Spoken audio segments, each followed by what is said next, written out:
nung sakramento. Mabilis ba ako, mga bata? Okay lang po. Okay lang po. Sige, bibilisan ko na ha, para iinip na yata kayo. Okay. So, ang next natin ay ang kumpisal. Ayan, siguro naman kayo mga bata ay bago naman kayo napunta dito at bago kayo magkukumpil ay nakapag-kumpisal na kayo. Nakapag-kumpisal na kayo, tama? Oo. So, ang kumpisal, sakramento ng pagkasundo. Nakikita niyo po sa picture? Opo. Ayan, yung bata, yung tao, yung lumalapit yung bata sa pari at sinasabi ang mga kasalanan. Ito, ang sakramento ay pakikipagsundo ay tinatawag na sakramento ng pagtitiga. Sakramento ng napatawaran ng mga kasalanan, sakramento ng kumpisal, sakramento ng pagbabagong loob. So, ibig sabihin, kapag tayo ay nagkumpisal, tayo ay magbago na, huwag na natin uulitin ang ating mga kasalanan. Sinasabi natin sa pari ang ating mga kasalanan para tayo ay patawarin at para makatanggap ulit tayo ng mga biyaya na galing sa Diyos. Yun.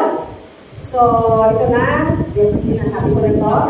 Yun ang ating kumpisal. Kaya, mga bata, tayo ay magkukumpisal at least once a year. Pero kung ang ganda ay meron kayo na mabigat na kasalanan, ay huwag nyo nang antayin, lumapit lang kayo sa pari at tayo ay magkumpisal. At ito na, ang ating panglimang banal na sakramento, ang holy, pagpapari, ang pagpapari. O mga bata, meron pa gusto magpari dito? Ayan. Ayun, ayun. Ayan, ituloy mo yan. Ituloy mo yung pagpapari at napakaganda ang pagpapari. Ito ay sakramento ng commitment. Ito ay paglilingkod. Ito ay paglilingkod sa paglilingkod. Babasahin natin. Ang sakramento ng pagpapari ay ang paghiraw ng Diyos sa mga nangangasiwa sa kanyang bayan sa pamamagitan ng pagpapatong ng kamay ng obispo at angkop na panalangin upang ipagkaloob at karapatang magturo, pagkawat at pamahala upang ipagkaloob at mamahala. Ayun, ang mga pare, sila yung namamahala sa ating simbahan. Sila ay ang mga pastol at sila ang nagbibigay ng mga sakramento. Yung mga sinasabi kong sakramento, sila yung nagbibigay. Mga pari lang. At sila ang nagbibisa. Sila ang nagbibigay ng banal na sakramento ng Eucharistia. At ang mga pare ay lalaki lang ha. Walang babaeng pare. Kung may nakikita kayo sa social media, marami ng fake. Pero mga paring babae, sila po ay hindi po Roman Catholic. Sila po ay mga Protestant. So, hindi po yun Katoliko. Kasi ang Roman Catholic ay lalaki lang po ang pare. Wala pong babae. Tandaan niyo po yun ha? Opo. Yun. At mga bata, ang pagpapari ay 12 years. 12 years ang pag-aaral ng pagpapari. Ang ibig sabihin kapag sila ay nagpari, ito ay bukasyon, tawag ng Diyos, pagtugon sa tawag ng Diyos, pagtatalaga ng sarili, at pagtugon sa iisang misyon, pari magpakailanman. So, ang ibig sabihin, ang pari ay magpakailanman ay pari, walang katapusan. Kapag ka naorinahan na isang pari talaga yan hanggang wakas. So, yun po ang ating panglimang banal na sakramento, ang pagpapari. At ang pang-anim na sakramento, ang matrimony or kasal. Ito naman ay ang kasal. O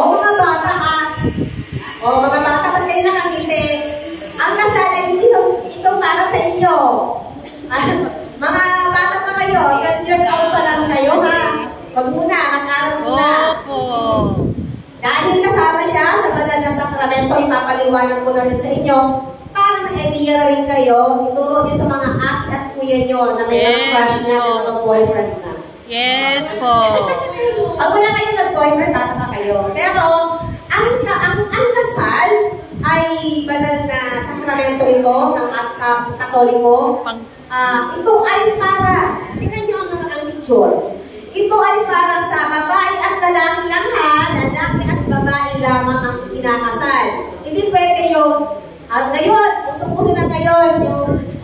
Same-sex. Same-sex daw, o di ba? Hindi po tayo papayag doon dahil tayo ay mga Katoliko. Tayo ay para sa lalaki at babae lamang. Yun lang ha. At para sa nagmamahalan. Para sila ay, ang kasal ay sakramento na tumutukoy sa kilos ng Diyos sa pamamagitan ng kilos at tanda ng simbahan. 3 taon lamang sa kasal. Ang Diyos, lalaki at babae. Kaya pag kinakasal ang babae at lalaki, dapat lagi nakasentro ang Diyos. Oo, kaya 3 taon sa kasal.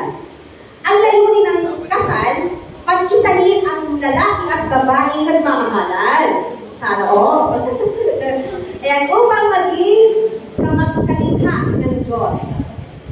Ibig sabihin, sila yung magpaparami ng tao sa sambahayan sa buong mundo. Sa mga taong pinili ng Diyos, sila yung magpaparami. Dahil sila lang yung bibigyan ng grasya ng Diyos dahil sila ay nabindisyonan. Kaya kailangan talaga pag tayo ay magpapakasal, pagdating ng panahon, mga bata, ay sa simbahan, at na kayong ligo-ligo ba? At ang misyon ng kasal, maging makabagong magulang sa bagong pamilya. So yun po ang ating pang-anim na sakramento. Malapit na ako mga bata, huwag kayong makinig. Naiintindihan ba mga bata? Opo. Yun, very good. Galing naman ang mga bata. Nakikinig kay Tita Mitch. Okay, ang ating pang-pito sa banal na sakramento. Tandaan nyo mga bata, iisa-isahin natin yung mamay, tatawag ako ng bata kung nakakunawaan at natandaan yung 7 sakramento. Kaya, meron akong ibibigay. Okay? Okay.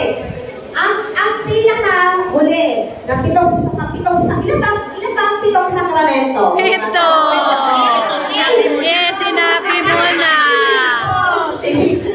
Joke lang si Tita Mitch. 7 ang ating 7 sakramento. Nasa last na tayo. Ito, ang pagpapahid ng langis sa may sakit. Ayan. Pinapahira ng Santo Olyo ang may sakit para lumakas. Ayan. Para lumakas. Dati, ang pagkakaintindi ko, ang pinapahiran lang ng Santo Olyo ay yung mga matatanda. Matatanda lang. Pero pwede ito sa mga bata, sa lahat ng Katolikong binyagan na may sakit, o nangihina, o na kahit na-stress, kahit wala namang sakit, or sakit-sakitan lang, broken heart. Ako kasi dati, nagpapakit ako ng to, wala naman akong sakit, broken hearted lang. Kaya joke lang mga bata, ayun, at effective ba, bumalik ako. So, yun nga, ang pagpapahid ng langis ay para sa mga may sakit, para tayo ay lumakas, ay hindi lang ito sa katawan. Kasi minsan, ang tao ay nangihina, hindi naman dahil sa sakit ng katawan. Minsan, sa isip at kaluluwa. Meron siyang pinagdadaanan. Spiritual. Kaya kailangan, ay kapag napahira ng langis ng Santo Banal na Santo Olyo, ay talaga namang lalakas.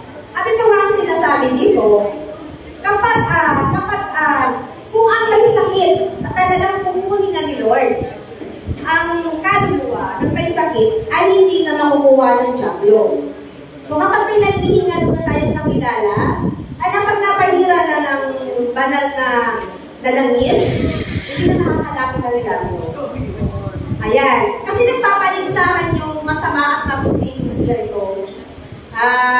Kaya kapag napahira na ng langis, ay hindi na talaga makakalapit yung masamang espiritu. Ayan, tulad din ng doktor. Diba ang doktor nagbibigay ng reseta ng gamot sa mga tao may sakit? At tayo naman, bilang mga Kristiyano at Katoliko, ang kailangan natin, minsan hindi naman talaga gamot ng talagang literal na gamot na tinatake natin.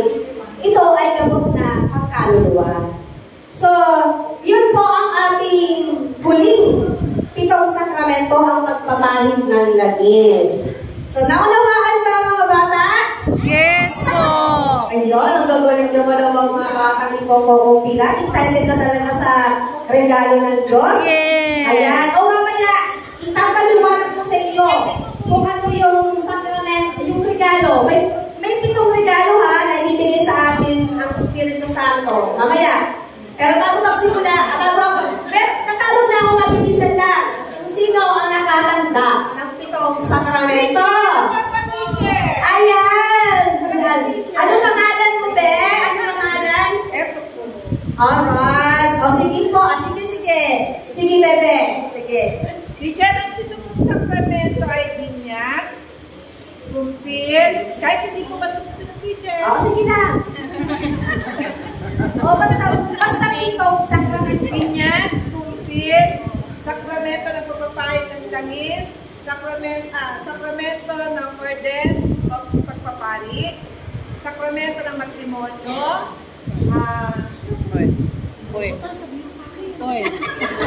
sakramento ng Eucharistia, at pagbabaliso. Ayun! Isang bagsak naman kayo! Okay! May regalo ka sa akin next meeting natin. O sige, ito na. Ang galing naman. Ito na. Dumako naman tayo mga bata sa sinasabi ko sa inyo, regalo. After ninyong matanggap ang kumpil, ay magkakaroon kayo ng sobrang gandang biyaya na ibibigay sa inyo ng Panginoon. Ito na. Wait lang, ha? Wait lang, nakakaranta si teacher. Sister Tita Mitch ka na. Karanta si Tita Mitch. Ito na. Ito na ang...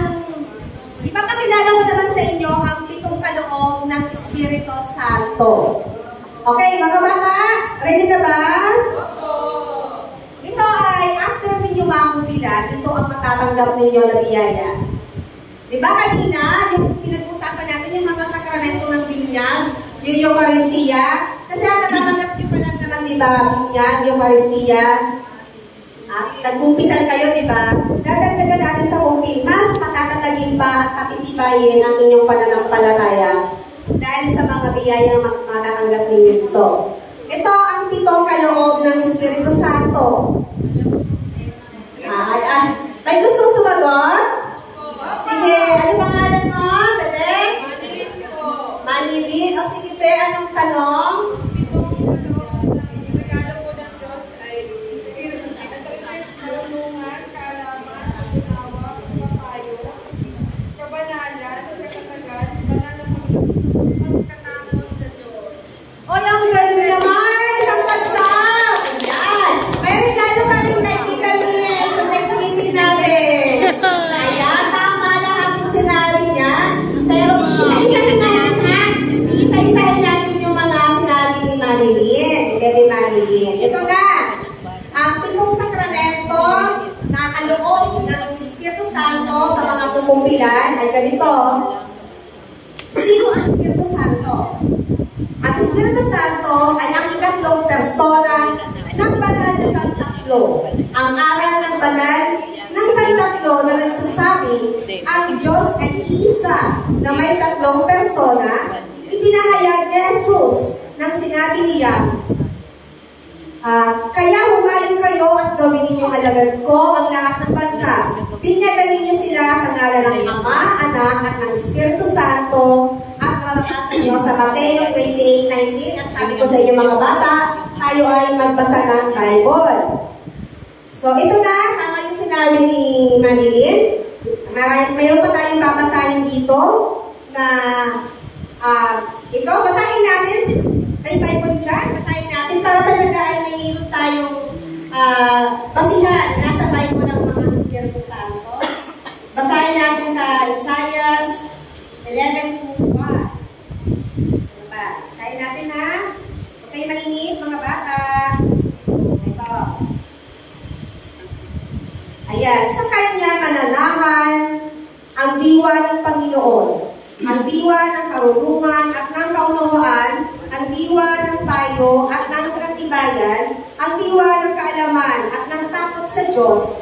Kalulugan niya ang pagkatakot sa Panginoon. Hindi siya maghuhukom ng ayon sa nakikita ng kanyang mga mata at hindi rin hahatol ayon sa naririnig sa kanyang tenga. So yun po ang nasa Biblia na ating 7 yung kaloob ng Espiritu. At dumako na po tayo doon sa ito. Ito na. Ang una ay yung karunungan. Isa-isahin lang natin ito, ha? Hindi natin ang diin ano ang ibig sabihin, ano ang karunungan. Ang karunungan, ito ang kakayahan upang malaman at mali at ayusin ang lahat ayon sa kalooban ng Diyos. Ayun, kayo mga bata, ay magkakaroon na kayo. Ito ay kasalungat ng hindi at ng kasalungat ng kahangalan. Example, kapag maranamin nyo na mali na bawal ng cellphone sa simbahan. Dati, nagdadala kayo ng cellphone habang nagsisimba. Hindi kayo nakikinig sa magulang kapag inuutusan. Dahil kayo ay nakumpila na, binigyan na kayo ng gift ni Lord ng karunungan. Malalaman nyo na ang mali, ang tama at mali, hindi nyo na gagawin yun. So yun ang ating unang kaloob ng Espiritu Santo. So ang pangalawa ay ang kaunawaan. So ang karunungan, kaunawaan, halos pareho lang, di ba? Pero bibigyan natin ng pagkakaiba. Ito ang kakayahang malaman o maintindihan ang mga katotohanan ng pananampalataya ng madali at maayos. So ito, dahil kayo ay nakumpila na, madali nyo nang maintindihan. Bibigyan na kayo ng Espiritu Santo na patibayin pa ang inyong pananampalataya. Malalaman mo na ikaw ay Katoliko, na masarap pala maging Katoliko, at nagsisimba na kayo linggo-linggo. Na dati hindi kayo nagsisimba, at natamad kayo kapag niyayaya kayo ng mga magulang nyo, ng kapit-dati nyo na magsimba, ay hindi kayo sumasama dahil hindi nyo pa masyadong naiintindihan ang halaga ng pagsisimba. Dahil kayo ay nakumpila na, nakarinig kayo ng mga turo, narinig yung turo ng Tita Mitch, sinabi ko kanina na mahalaga na magtanggap tayo ng komunyon, ay maiintindihan nyo na yun kasi Holy Spirit na ang nagbigay sa inyo dahil kayo ay nakumpila na. Yun ang kaunawaan. Yun ang pangalawang biyaya na binigay sa atin ng ating Panginoon. Malinaw ba mga bata? Okay. Ito. Ang pangatlo, ito ang kahatulan. Ito ay ang kakayahang malaman na rin ng maayos at kaagad ang kalooban ng Diyos sa iba't ibang sitwasyon ng buhay. Ito ay ang kasalungat ng katigasan ng ulo. O yung mga bata, meron ba matigas ang ulo dito? Ayan, sana hindi huwag tayo matigas ang ulo. Na ibig sabihin dito, kapag tayo ay may kahatulan na, alam na natin na hindi na tayo magiging pasaway. Dahil matigas ang ulo natin, hindi tayo sumusunod, magiging kapatid na tayo. Ito yung kapaligtaran ng katigasan ng ulo.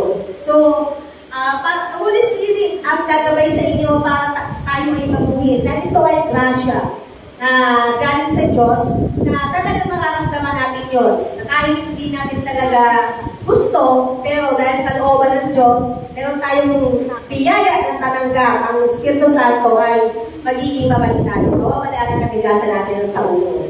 So yan ang ating pangatlong regalo. At ang pang-apat ay ang lakas. Ayan, lakas. Sino ba lakas dito? Mga bata. Ayan. Iba yung malakas tayo sa maraming iba't ibang paraan, iba't ibang sitwasyon. Malakas tayo, malakas sa pangangatawan natin. Malakas tayo, nakakabuhat tayo. Meron pa tayo ibig sabihin ng lakas. Ito ang kakayahang magtiyaga sa pagsunod sa kalooban ng Diyos sa mga oras ng kahirapan. Ito naman yung kasalungat ng kahinaan. Yung mahihina ang loob, yung pinanghihinaan tayo ng loob. Pero ba itong mga bata na kapag mag-exam, akala niya, hindi niya kayang pag-aralan niya yung exam, nanghihina yung loob niya na baka hindi siya pumasa. So, nai-stress siya. Nai-stress na ba kayo mga bata? 12 years old pa lang kayo may stress. Ayun. Ito. Simple lang naman ito. Ito ay papalakasin kayo ng Diyos. Sa kahit anong sitwasyon. Lalakas ang loob ninyo. Kung dati magtakutin kayo, dati mahiyain kayo, dati ay lagi kayong kabado, hiyain kayo. Yun. Palakasin niya yung inyong kalooban. Dahil sa Espiritu Santo na ibinigay sa inyo na grasya ng Diyos. So yun ang ating pang-apat na biyaya. At ang panglima ay ang kaalaman. Kaalaman. Ito ay ang kakayahan upang matuklasan ang mga katotohanan ng makamundo at espiritual na mundo at maisalisay ang mga ito sa lumikha. Ito ay kabaliktaran ng kamangmangan. Mga bata, alam niyo ba ang kamangmangan? Ayan, so ito yung parang wala pang alam. Wala pang sumuwang. Oo. Ayan. Mga bata, huwag tayo magsalita ng tama. Kasi parang ano siya, parang hindi siya maganda, parang bad siya makikgal. Parang mas maganda, hindi natin alam. Parang hindi pa natin nalalaman. Doon na lang. So, ayun. Kapag tayo ay nakumpila na, magkakaroon tayo ng kaalaman na, halimbawa, kayo ay nanonood ng TV o nanonood kayo sa Facebook, sa TikTok. Sino ba nagtitiktok dito? Kami. Ako po. O si Tita Mitch ay nagtitiktok, nag-YouTube. Ayan.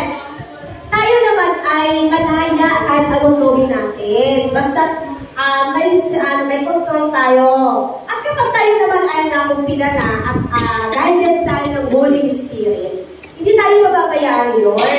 Na kahit sumabay tayo sa uso ng panahon, hindi pa rin tayo mapapahamak. Dahil nga, di ba, sabi nga doon sa banal na Eucharistia, hindi na tayo maghihiwalay sa Diyos.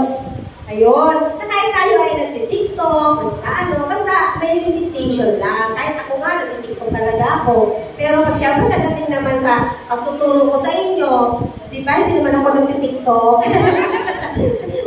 Pag-uwi ko na lang sa bahay, nagtitiktok si Tita Mitch. I-follow niyo si Tita Mitch. Ayan. Nasa na pa si Tita? Ang dalag na Tita. So, ito na. Yun na.